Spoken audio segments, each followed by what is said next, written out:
Hai semuanya, gimana kabar kalian? Semoga selalu dalam keadaan baik. Jadi welcome back di The Greystone Channel, dan ini adalah segmen analisa pagi, segmen dimana kita akan mengulas untuk update news dan juga pergerakan dari market, khususnya market dari Bitcoin. Teman-teman, kita akan mulai pembahasannya dari kalender ekonomi terlebih dahulu. Hari ini tanggal 17 September ya. Jadi di perdagangan kemarin, sebagian besar market Asia lagi libur ya.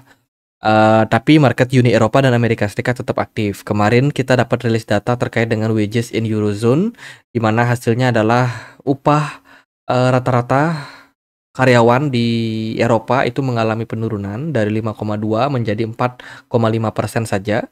Kemudian dari data trade balance dari Uni Eropa pun juga mengalami penurunan tipis dari 21,7 billion turun menjadi 21,2 billion. Dari Amerika Serikat kemarin ada data terkait dengan New York Empire State Manufacturing, di mana ini positif ya untuk dolar. Dan untuk perdagangan hari ini kita akan dapat beberapa rilis data. Dari Uni Eropa akan ada economic statement terkait dengan perekonomian dari Uni Eropa. Ini jam 4 sore. Sedikit tidaknya mungkin akan mempengaruhi euro. Lalu dari Amerika Serikat akan ada rilis data retail sales jam setengah 8 malam. Lalu jam 8.15 itu akan ada industrial production. Jadi mungkin impact-nya nggak terlalu signifikan terhadap dolar, tapi tetap harus diwaspadai sih fluktuasi dari dolar, teman-teman. Jadi ini adalah beberapa rilis data yang akan kita temukan di perdagangan hari ini. Event yang lebih greget itu baru akan ada di hari Rabu malam. Hari Rabu besok ada event yang sangat banyak, penting. Ada CPI dan juga PPI dari Inggris dan juga Uni Eropa. Ya, ini bakalan sangat-sangat penting. Dilanjutkan nanti dini hari tanggal 19 ya, hari Kamis itu akan ada pengumuman The Fed yang bakalan memangkas suku bunga. Dan menurut saya cukup menarik sih dari data terbaru ya terkait dengan probability The Fed memangkas suku bunga 50 basis point itu sudah berada di poin 62%. Nanti kita akan coba untuk ulas seperti apa peluangnya. Sebelumnya teman-teman, aku mau nanya ke teman-teman nih, siapa yang udah ada ikutan game play to earn ya, P2P dari Ketizen. Jadi mungkin ada teman-teman yang sudah ikutan cukup lama dan mungkin sekarang lagi dalam proses untuk melakukan withdrawal. Nah, teman-teman bisa withdraw ke Get.io. Kenapa gitu? Karena Get.io lagi ngadain event, teman-teman. Jadi eventnya adalah teman-teman berpeluang untuk mendapatkan 100% cashback dalam bentuk KT kalau teman-teman depositnya ke Get.io gitu. Jadi periode ini berlaku sampai 4 Oktober nanti. Jadi masih bisa teman-teman ikutin. Selain itu juga akan ada hadiah 1 ton yang akan dibagikan untuk 100 peserta secara acak dalam campaign ini. Jadi teman-teman harus memposting peluncuran KT itu di sosial media seperti Twitter, Facebook, atau Telegram untuk mendapatkan hadiah 1 token ton. Lumayan banyak teman-teman. Jadi kemarin banyak yang kecewa karena KT ini sedikit kali airdrop yang mereka bagikan. Tapi nggak masalah kalau teman-teman bisa dapatin rewardnya, ya kan, siapa tahu harga tokennya juga melambung tinggi karena distribusi yang cenderung dibatasi ini, ya bisa jadi merupakan peluang juga buat teman-teman. Nah, gimana caranya? Teman-teman masuk ke bagian halaman airdrop, kemudian klik yang deposit exchange. Di sini teman-teman bisa pilih Get.io untuk mengikuti campaign atau event ini. Kemudian klik confirm. Nah, di sini teman-teman kan diminta nih user ID, memo ya, dan juga address dari Get.io. Nah, silakan teman-teman masuk ke aplikasi Get.io kalian. Kalau sudah, di pojok kiri atas itu ada menu profile. Klik menu profile, kemudian pilih profile and setting, teman-teman, untuk melihat user ID kalian. Itu. Kalau teman-teman sudah dapat user ID-nya, tinggal di copy dan di paste aja di halaman ini. Ya, masukkan user ID. Kemudian untuk address-nya gimana caranya? Masuk ke bagian aset atau wallet, ketik USDT. Kalau sudah, pilih yang USDT, kemudian teman-teman klik yang deposit. Tuh, kalau sudah deposit, klik yang on-chain deposit. Nah, di sini teman-teman pilih networknya adalah Ton Network, The Ton Network, atau ya itu The Telegram Network ya. Nah, di situ ada user ID, di sana ada alamat wallet sama memo. Silakan teman-teman copy paste saja. Kalau udah, teman-teman bisa langsung klik send. Nah, begitulah cara untuk mengikuti campaign ini. Jadi sangat-sangat gampang. Jangan lupa juga untuk mengisi form ya yang sudah disertakan. Jadi teman-teman wajib untuk memberikan postingan di Twitter, Facebook, Telegram. Itu dan juga posting lainnya seperti di YouTube. Kemudian klik send untuk mendapatkan hadiah 1 ton secara random. Teman-teman, event ini terbatas, ingat sampai 4 Oktober saja. Oke, buat yang belum punya akun Get.io bisa langsung registrasi di kolom deskripsi video ini. Oke, kita akan lihat probability dari The Fed yang kabarnya memangkas suku bunga sampai 50 basis point. Jadi probability saat ini adalah 57%. Teman-teman, The Fed akan memangkas suku bunga 50 basis point. Sementara hanya 33% kemungkinan The Fed akan memangkas suku bunga 2,25 basis point. Dan ini sudah jauh di atas ekspektasi pasar. Menurut saya, dengan The Fed memangkas suku bunga sampai 50 basis point, ini merupakan sebuah sentimen bagus untuk pasar, khususnya pasar-pasar big caps. Mungkin itu saham ataupun komoditi kayak emas. Itu akan mendapatkan impact yang sangat-sangat bagus. Apakah Bitcoin juga bisa kena impact positif? Menurut saya mungkin. Tapi untuk pastinya, apakah nanti market akan naik atau turun ketika pemangkasan suku bunga itu kembali ke pasar. Karena yang namanya pasar punya mekanisme mereka sendiri, punya hitungan algoritma mereka sendiri. Jadi sangat sulit untuk kita tebak. Tapi kalau opini saya, pemangkasan suku bunga itu adalah sinyal buy bagi long term holder. Ya, untuk project apapun itu. Baik itu saham kah? Kalau saham itu saham properti, saham mobil-mobilan, itu biasanya akan positif. Terus komoditi gold positif juga. Ya mungkin kalau ada krisis akan lebih positif sih untuk gold. Tapi kalau kripto masih anomali karena data yang kita lihat tuh masih sangat-sangat sedikit. Nah sekarang kita coba untuk lihat dari beberapa tanggapan teman-teman. Sorry ini agak flu dikit. Jadi Senator Elizabeth Warren itu baru saja memprediksi, wah kalau The Fed ini akan berpotensi untuk memangkas suku bunga sampai 0,75% atau 75 basis point.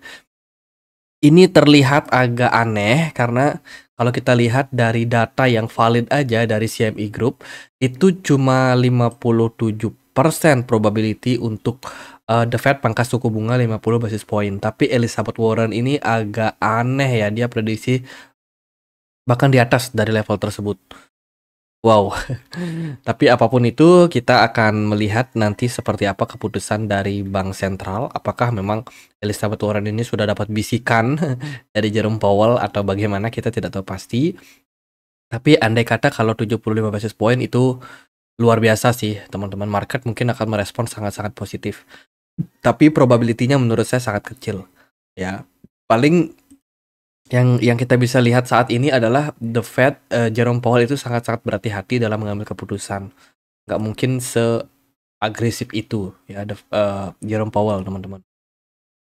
Kemudian BlackRock bahkan memprediksi kalau Fed rate cuts itu mungkin tidak akan seperti apa yang diekspektasikan banyak orang. Tidak akan sedalam itu penurunan suku bunganya. Artinya adalah The Fed itu nggak mungkin pangkas suku bunga sangat-sangat dalam gitu. Jadi ini diminta, jadi maksudnya BlackRock ini meminta supaya market tidak terlalu expect hal tersebut bisa terjadi teman-teman, karena ini untuk mengurangi resiko juga ya, FOMO terutama. Jadi kalau banyak orang yang percaya kalau The Fed memangkas suku bunga cukup besar, itu kayaknya agak perlu diragukan sih.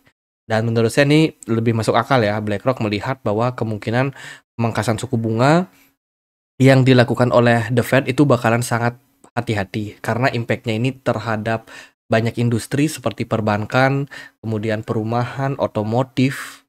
Ya kan, orang-orang ngambil KPR nanti kan akan berpengaruh sama suku bunga. Jadi bakalan sangat hati-hati nih si Jerome Powell. Jangan-jangan The Fed cuma potong suku bunga 25 basis point. Nah, itu bisa menjadi salah satu opsi. Tapi ya kita lihat nanti ke depannya seperti apa rilis data ataupun pengumuman suku bunga dari The Fed. Rusia belakangan ini cukup ramai terkait dengan regulasi kripto yang akan mereka bangun.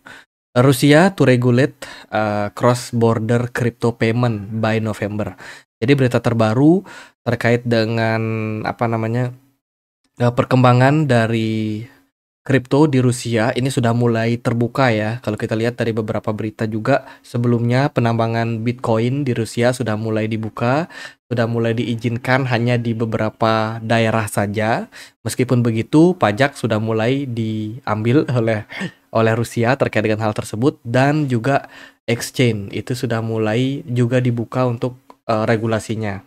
Termasuk juga akan ada integrasi nanti antara kripto dan juga perbankan. Jadi supaya perbankan yang ada di Rusia itu lebih mudah melakukan deposit ataupun penarikan sehingga user dari banyak exchange itu akan terfasilitasi dengan adanya integrasi tersebut. Ngomong-ngomong soal CBDC, Bank of Russia itu juga saat ini sedang melaunching atau akan berusaha melaunching Digital Ruble Payment Infrastructure di bulan Juli 2025. Meskipun masih sangat lama, tapi proyek CBDC ini bakalan menjadi salah satu proyek yang sangat-sangat besar, teman-teman. Mata uang Rusia, apalagi sekarang ada bridge ya, teman-teman. Itu kan perkumpulan dari 4 negara yang cukup berpengaruh. 5 negara ya, 5 negara yang cukup berpengaruh dan anggotanya semakin lama semakin meningkat juga. Menurut saya ini juga bisa menjadi salah satu peluang sih untuk Rusia mengurangi dominasi dari penggunaan US dollar ke depannya.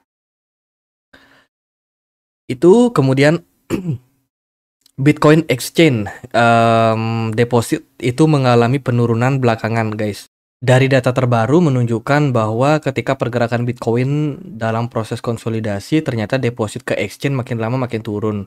Ini berarti adalah ya exchange kan tempat jual beli, teman-teman. Kalau depositnya banyak masuk ke exchange, konotasinya adalah wah ini mau jualan. Nah, kalau dia semakin sedikit, semakin turun, ini berarti banyak yang sedang hold tokennya. Gitu. Jadi ini bisa dibilang merupakan sebuah indikasi bullish sebenarnya dilihat dari matrix. Itu. Jadi dari beberapa data menunjukkan hal yang serupa.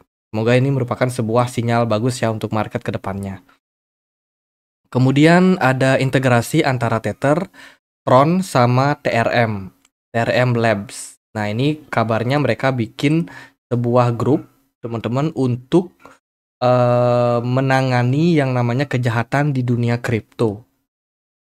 Kita coba untuk translate beritanya. Jadi Tether, Tron, dan juga TRM Lab mengumumkan bahwa mereka telah bergabung membentuk T3 Finance Crime Unit, ya, sebuah inisiatif pertama yang bertujuan memfasilitasi kolaborasi publik swasta untuk memerangi aktivitas terlarang yang terkait dengan penggunaan USDT di blockchain Tron. Kolaborasi baru ini menyatukan keahlian anti kejahatan keuangan dan juga dari TRM Labs, sebuah firma intelijen blockchain terkemuka. Oke, ini tujuannya untuk memfasilitasi kemudahan bertransaksi USDT di jaringan Tron ya. Jadi ini mungkin impact-nya akan bagus ke jaringan Tron, TRX, atau mungkin USDT juga. Tuh. Terus Binance juga bakalan mengumumkan peluncuran 3 token baru, ada Nero, Turbo, sama Baby Doge akan listing. Akhirnya Baby Doge listing juga ya di Binance. Ini merupakan sebuah sentimen bagus ke depannya, guys. Oke, kita akan lihat gimana sih impact-nya terhadap pasar, apakah sudah mulai menarik atau enggak. Kita lanjut aja langsung ke time frame daily. Jadi teman-teman di perdagangan kemarin, di video kemarin kita sudah sempat untuk lihat secara teknikal, kita hubungkan dari swing high di sini ke swing low di sini dengan Fibonacci retracement. Dan kita sudah mendapat beberapa level yang cukup menarik, yaitu di Fibo 61,8. Itu adalah di kisaran 57.500. Kemarin sudah achieve. Artinya apa? Artinya Bitcoin saat ini lagi berada di golden ratio.